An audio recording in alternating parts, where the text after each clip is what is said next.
But tonight's next entrepreneur, Stephen Murr, is confident that his fitness invention will be absolutely in tandem with the Dragons. Yes, of course they're going to come on board because it's an amazing product, but more importantly, it's an amazing business opportunity for them. So, fingers crossed.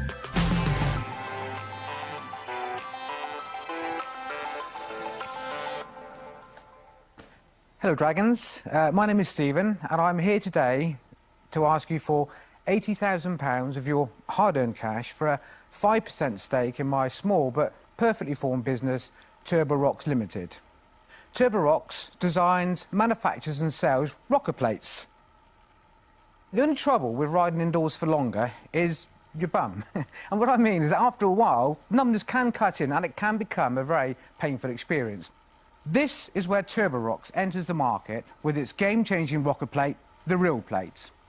It allows the rider to ride indoors for much longer, and you get much more of a sense of riding out on the road. TurboRocks has been trading for about 2.5 years, and we've seen incredible growth over the last 12 months of 670%, selling over 1,000 units worldwide. So, come on, Dragons, who would like to join me and rock all over the world? Would anybody like to have a go on one of our rocker plates? Debbie, would you like to have a look? Probably not. Oh, no. An indoor cycling aid that provides a realistic riding experience is the offering from Somerset-based Stephen Murr. There we go. He's looking for £80,000 in exchange for 5% of his business. Have you ever ridden a bike before? Yeah, I have. It doesn't feel like I have, though. Stephen Bartlett is done with his demo. And Deborah Meaden is first out of the blocks with the questions. So, Stephen, thank you very much for that. My first question is for Stephen to my left. OK. Because I want to know how close to a bike was it? Very close to a bike, but I personally would prefer my Peloton because I don't want to be fighting with the stability. I want to enjoy myself and relax, and I felt like that was, as a more casual rider, was much more difficult just to relax on. And I guess it's personal preference. Absolutely, but there's no reason why there can't be the crossover there. Deb, you are down... Did you just call me Deb? Deborah, sorry. Just so you know, you started off with a Debbie, you got away with it once. Now you've shortened it to Deb. If you call me Dee, you're going to be out of those lift doors faster than you can say Deborah. OK. Thank you, Deborah. Apologies. So you've sold 1,000 units already. How are you selling them? Almost every single one of them gets sold through our website. And how much do they sell for? Anywhere from £250 to £499. And how much are they costing you to make? So the most popular one at £499 cost me £141. And where are you making them? In my garden shed. Lots of great things start in people's garden shed. That's fine.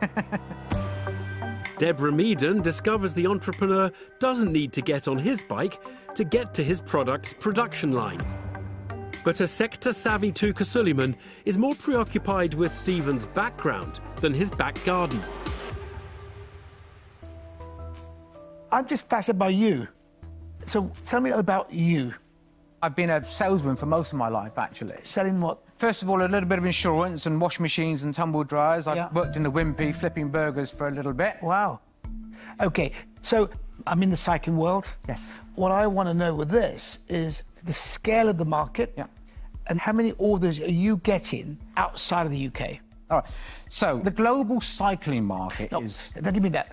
I know the global cycling market is huge, but what I'm saying is the scale of this product. So indoor cycling has really, really grown over the last few years, with a global value that's going to grow to roughly £1 billion. The challenge, and this is kind of why I'm here, really, is to get some help with international shipping and distribution, you know, the global market. This is the key place to go, I think. That's really interesting. Now, could we get down to business? What did you do last year? Revenue was 365,000. Yeah. With a net profit 135. What have you done with all the profit?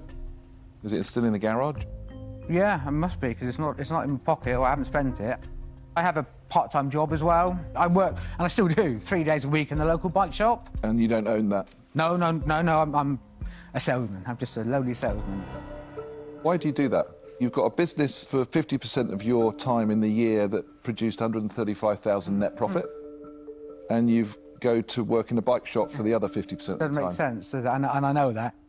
Are you lonely? Yeah.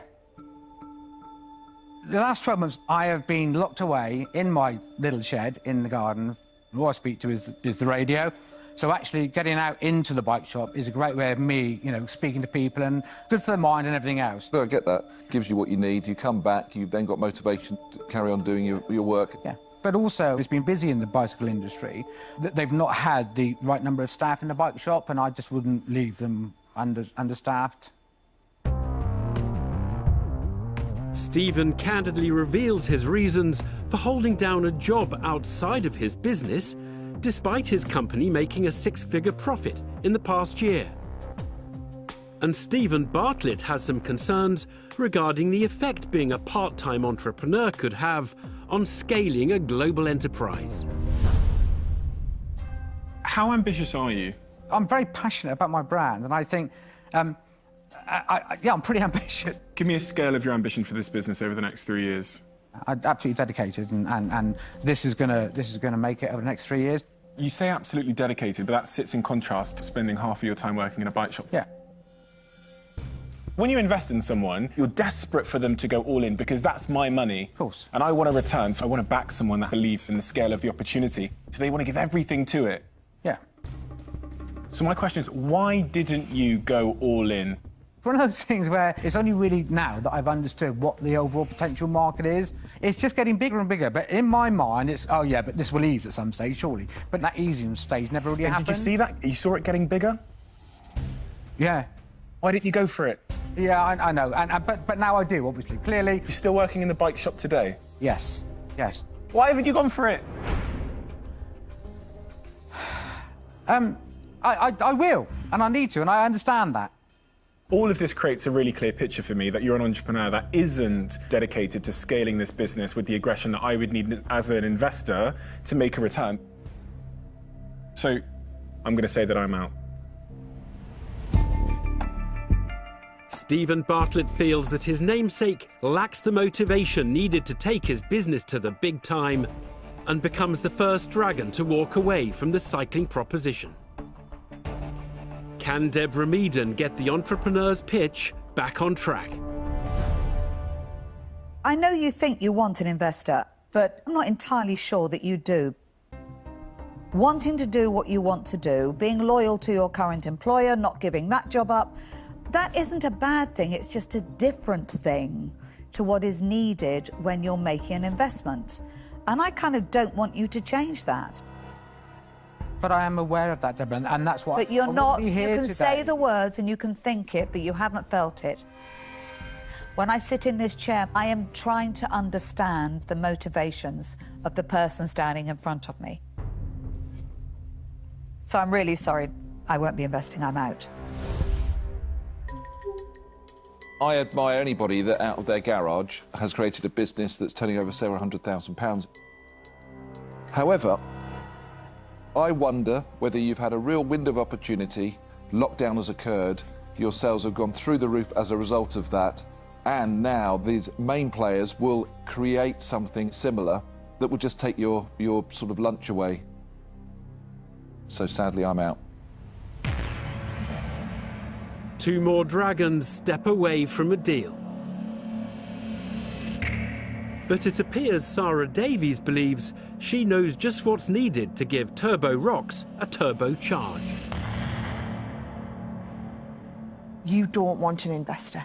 I do, Sarah. Sarah.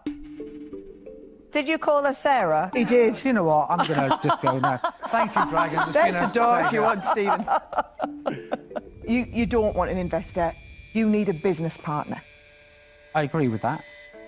The product I feel excited about because I appreciate the huge growth in the market.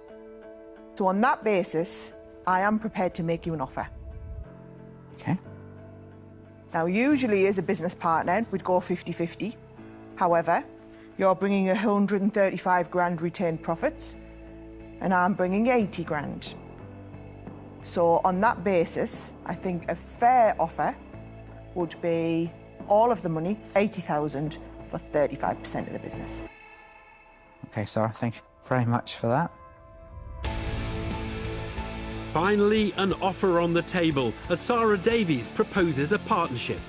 But in return for her cash, she's asking for 7 times more equity than the 5% Stephen is willing to give away. Tuka Suleiman already has a bike business in his portfolio, so will he join the investment race?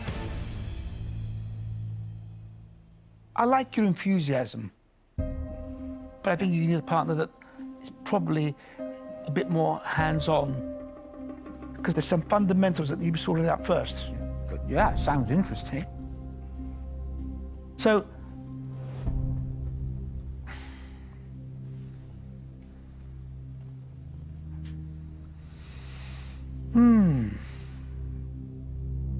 okay, I'm gonna make you an offer.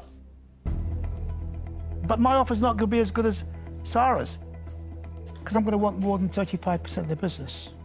And I know what I can bring to the party. So my offer is 80,000, but I want 40%. Thank you. That's wonderful. I'm so pleased we've got 2 offers. OK, is this where I now can get on the board, is it? Thank you. Please bear with me. So 2 potential deals for Stephen to deliberate over. In exchange for the £80,000 he's asking for, Tuka Suleiman wants 8 times the 5% equity that's on offer, while Sarah Davies is asking for a slightly smaller 35% stake, leaving the entrepreneur with a difficult decision to make. Trouble I've got is 40 or 35% is so far away. Come back to me a little bit. I understand that obviously the bigger slice of the cake that you guys have got, the more engaged you're going to be, so I fully get that. So it's not just that, Stephen. It's the fact that what you need from me isn't £80,000. It is me to establish a business strategy, to work out the global commercial strategy, and then, with all due respect, probably to go and execute most of it. Look, you could say, I'm going to remain on my own, not take an investment, be in my garage and carry on. Yeah. That you can do. Yeah, no, that is your prerogative. Yeah. Or catapult yourself. Yeah. That's your decision. Yeah. I'm not budging. But 40%, I'm not budging. Come on, it almost would be remiss of me not to, ask you guys to come towards me. Let me ask you a question, Sarah. Would you share 20 each? From my point of view, I have aspirations to get into the cycling market. I'm not there. Tuka is. Yeah. And I think that adds an awful lot of weight.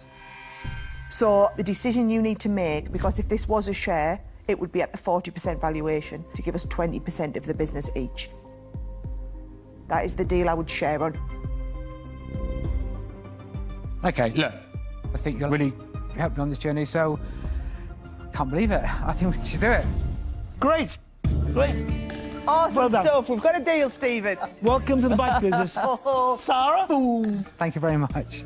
It's a double deal for Stephen. He leaves the Den with 2 new business partners and £80,000 in the business bank account. You've got to press the button, Stephen. Thank you, Sarah. Oh, you got the name right too. This is going to be the start of a great relationship. Hopefully, his garden shed has room for 3. Can't believe it. Didn't see that coming at all. They were just dropping like flies. And all of a sudden, 2 brilliant dragons together. Oh, it's absolutely like a dream team. I can't believe it.